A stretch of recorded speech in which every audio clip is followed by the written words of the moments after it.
Since the start of the coronavirus pandemic in Wuhan, China, the Chinese government has lied to the rest of the world about what's really happening. They told us around the 15th, they told the World Health Organization there was no evidence of human-to-human transmission, even though they did have evidence to the contrary. At the same time, they were lying to the rest of us, saying there was nothing to worry about. They were instructing their employees in countries like Australia and Canada to buy up as much medical supply materials as they could to send back to China. They knew how bad this was going to get. And now we have confirmation. A leaked report from U.S. intelligence says that China is absolutely lying about the numbers of cases and dead in their country. If you take a look at the Johns Hopkins chart, you can see that China's officially confirmed 82,361 cases. Strangely, though, they have substantially less than Italy. Italy is a country of 66 million people. How do they have 105,000 to China's 82 if China has 1.3 billion people? Stories started to emerge. Locals said that crematoriums were working overtime. And based on the time frame of delivery for someone's cremated loved one, there were estimates of up to 50,000 dead in China. The reason this is significant is that the more China lies, the harder it is for us to respond and to know what's really happening. If we don't have accurate numbers from China, then our predictive models will be wrong. And if it's worse than China is saying, that would mean it's likely going to be worse here in the U.S. Now, it's possible U.S. intelligence, knowing this, has already delivered that report to the coronavirus task force, to Donald Trump. And we know that it's going to be a lot worse, and we should not take China's numbers seriously. But China has been trying to make it harder for us to recover. They have had disinformation campaigns running full time since this started. Countries like Taiwan, for instance, which China will be mad about me saying, but I don't care, have had a slower response because of the lies. And China now has been caught, or at least in the past, smuggling viruses, or I shouldn't say that, but perhaps illicitly transporting them. There is a fear of a real potential of war because China is exploiting this crisis, sending faulty goods to European countries that don't work. They are lying to us to hurt us for personal economic gain. At a certain point, they'll cross the red line, and that's what's truly scary.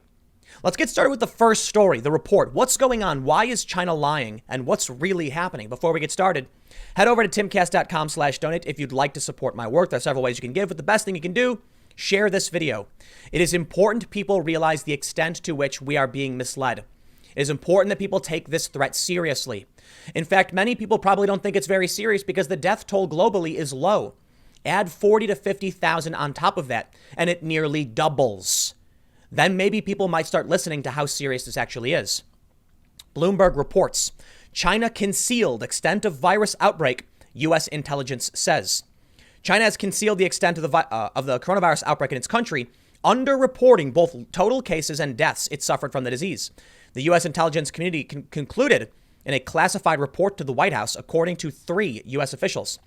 The officials asked not to be identified because the report is secret and declined to detail its contents. But the thrust, they said, is that China's public reporting on cases and deaths is intentionally incomplete. 2 of the officials said the report concludes that China's numbers are fake. The report was received at the White House last week.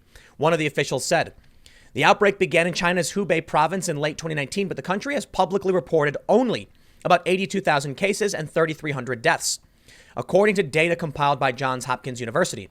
That compares to more than 189,000 and more than 4,000 deaths in the U.S., which has the largest publicly reported outbreak in the world. Communications staff at the White House and Chinese embassy in Washington didn't immediately respond to requests for comment. While China eventually imposed a strict lockdown beyond those of less autocratic nations, there has been considerable skepticism of China's reported numbers, both outside and within the country. The Chinese government has repeatedly revised its methodology for counting cases.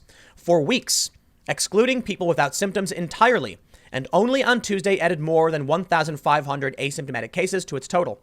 Stacks of thousands of urns outside funeral homes in Hubei province have driven public doubt in Beijing's reporting.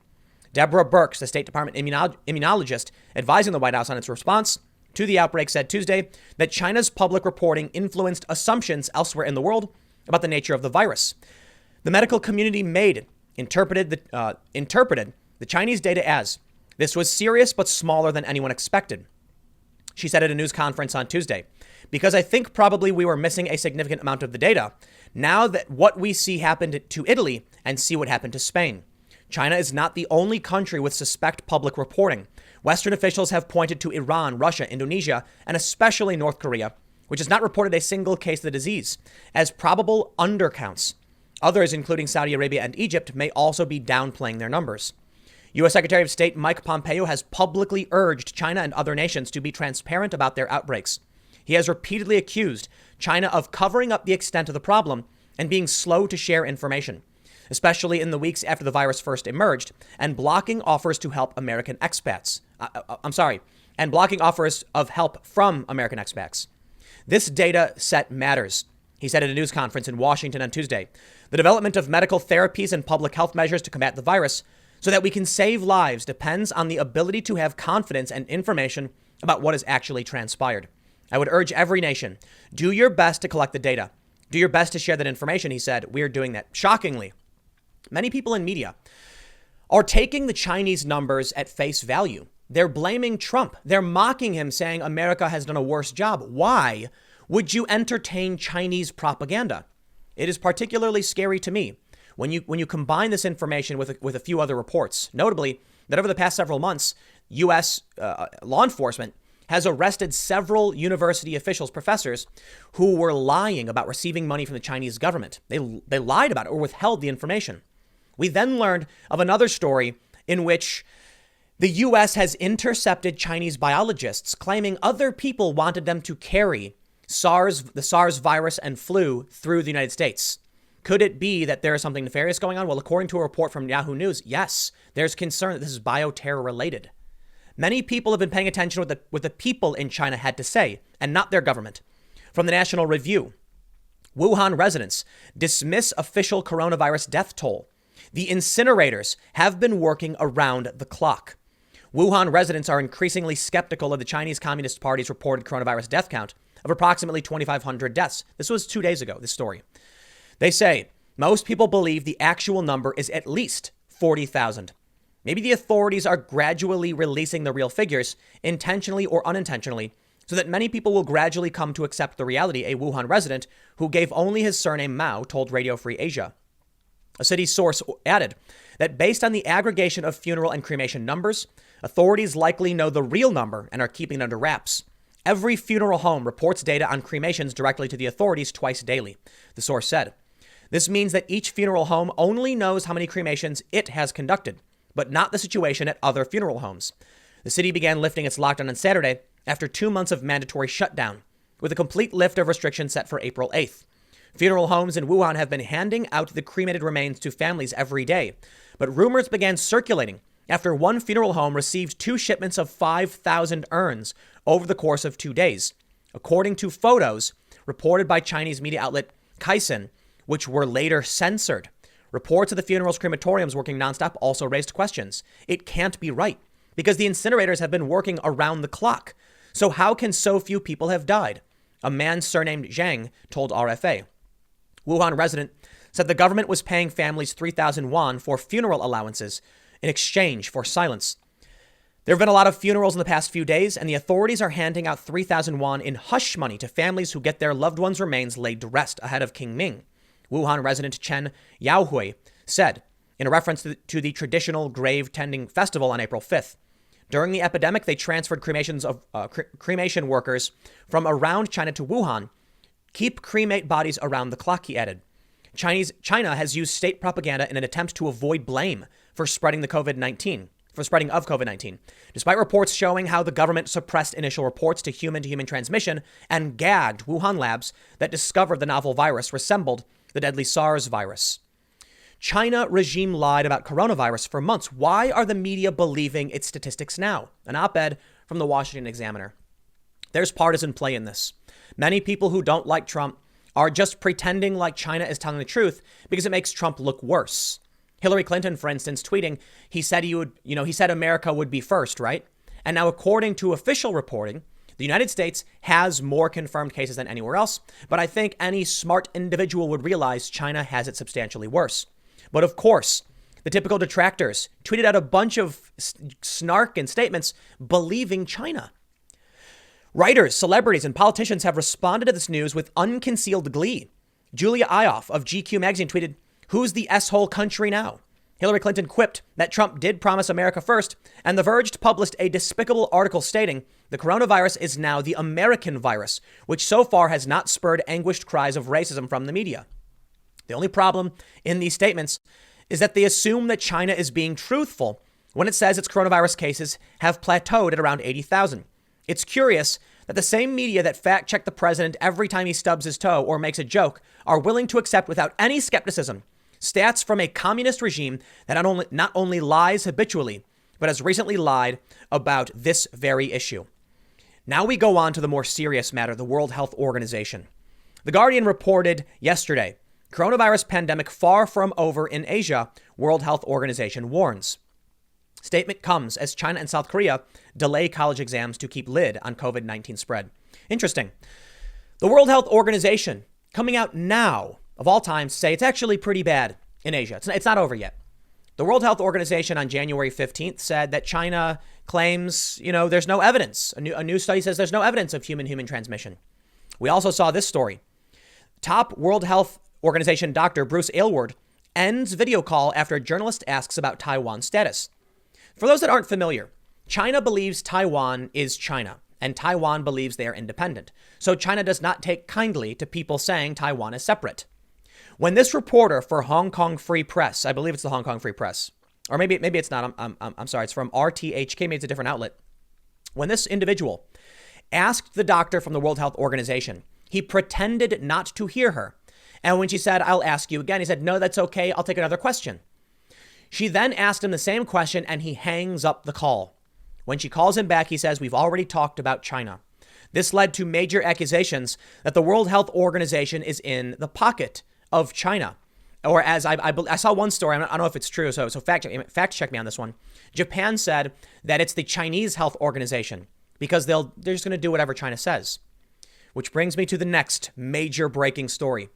Rick Scott calls for congressional probe into World Health Organization over coronavirus response. As I mentioned early on, while the World Health Organization was telling us it was fine and there was no human-human transmission, China knew. And they were siphoning off supplies from other countries, Australia and Canada notably.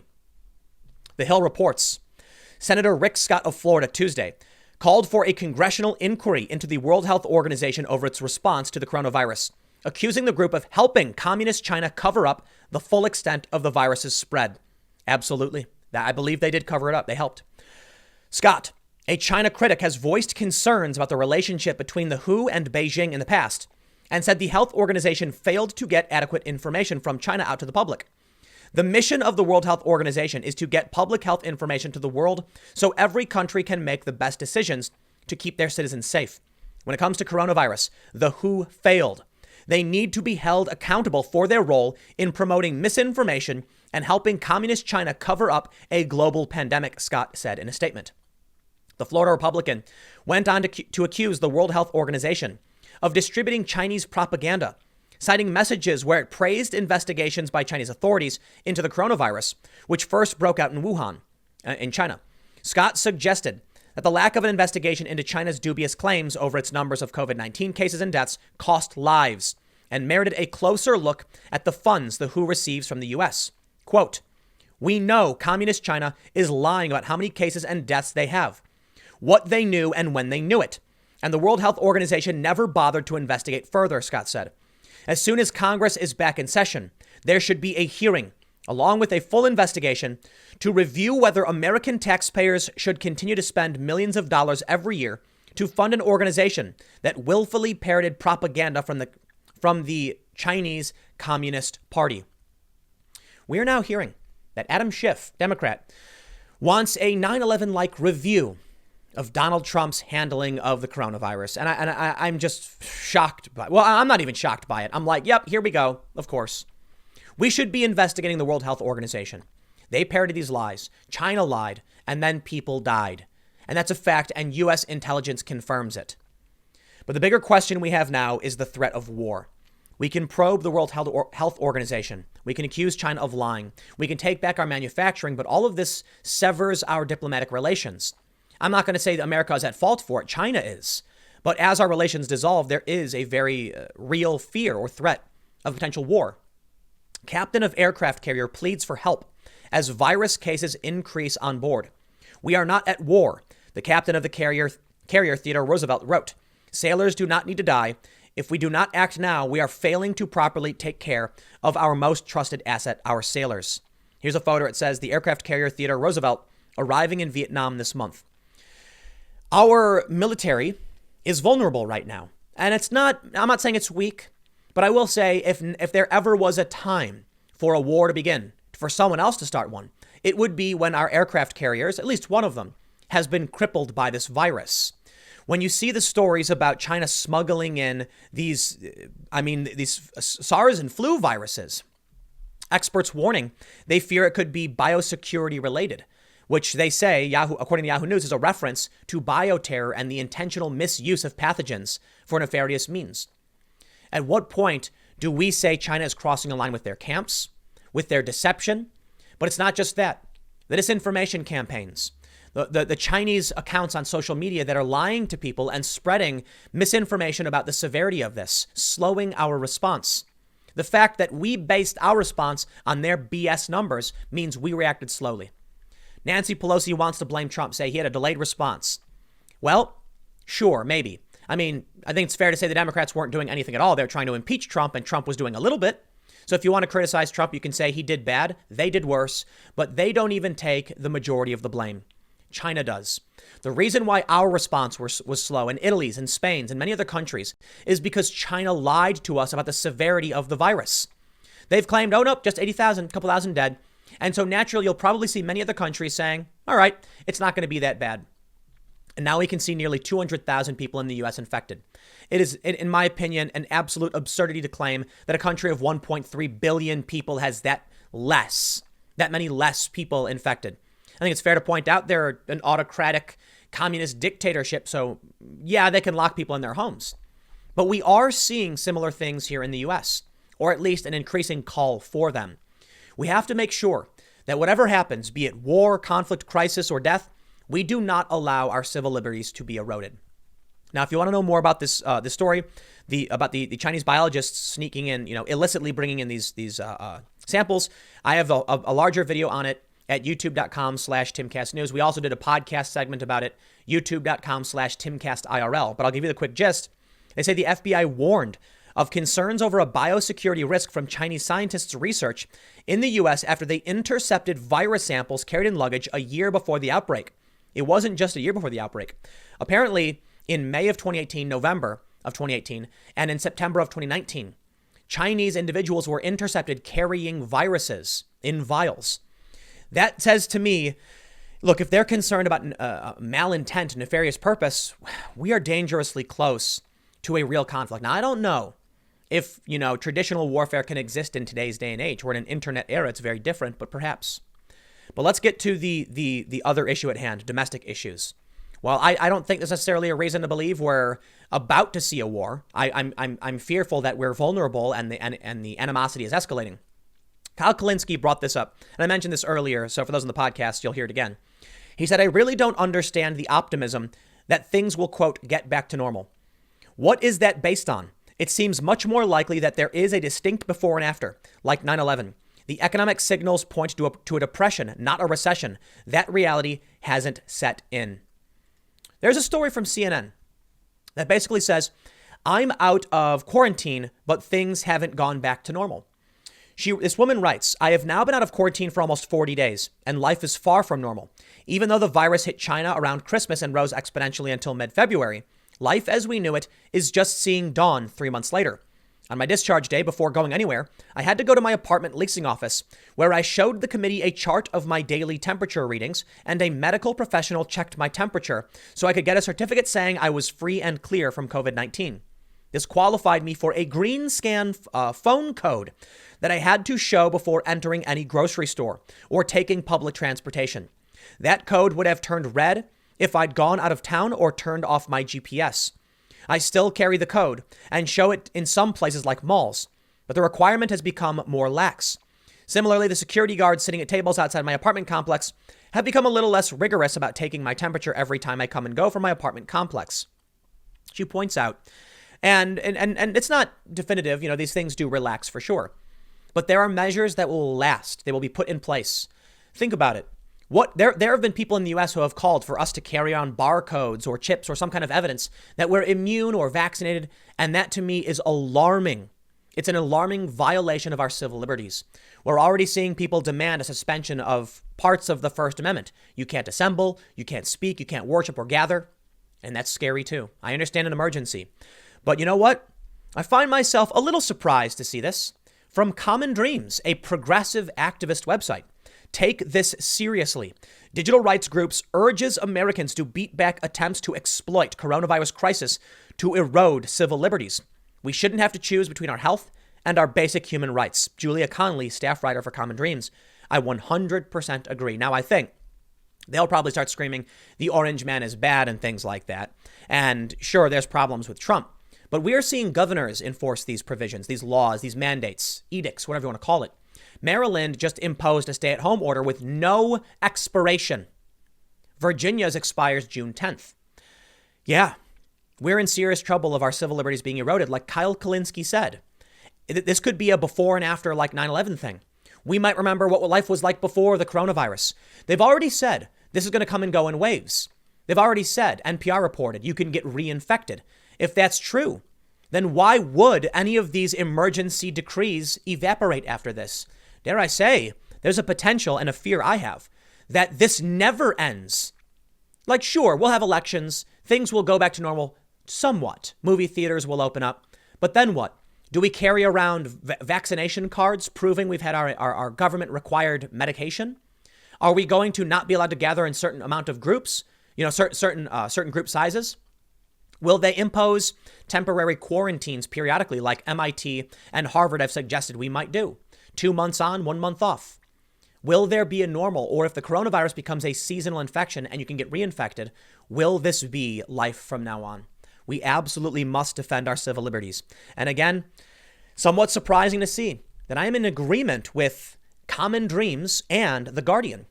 We can't let the coronavirus lead to a 9/11 style erosion of civil liberties from Samuel Miller McDonald. Now, typically, The Guardian writes, weird authoritarian smear pieces.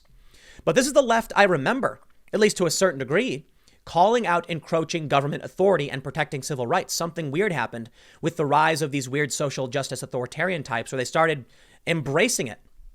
Well, maybe the coronavirus has allowed us to shake loose the weird dogmatic ideology that is the intersectional social justice nonsense. Perhaps all that stuff becomes completely irrelevant when your loved ones are dying and we have a very serious foreign adversary. Perhaps when the government actually comes out and says, if you want security, you're going to get it, whether you like it or not, people get scared. All of these people that claimed, that it was violence to say naughty words, where have they gone? They're slowly evaporating because regular people just don't care anymore. The real conversation is about whether or not we're going to get sick and die, whether a foreign government is actively trying to cause us harm, and whether or not our civil liberties will be shut down. And all of this stems from China's lies. Now, first and foremost, China is at fault. The government, the Chinese Communist Party, not the individual people who are also victims of the authoritarian regime of China. First and foremost, we need to get a handle on how to deal with this virus. And that does mean that we will see our civil liberties eroded, and that's scary. But China is at fault. And just because, however, they are at fault doesn't mean we ignore what our own government is doing. So we will be facing a serious moral and principle battle on numerous fronts, pushing back against the communist dictatorship of China, defending ourselves, but also making sure we don't give up too much in that fight. The saying goes, be careful. Let me try and get the saying right. It's like, for one, there's be careful when fighting monsters, lest you become one. For when you stare into the abyss stares back. Something like that. While we grapple with this crisis, let's make sure we don't become monsters.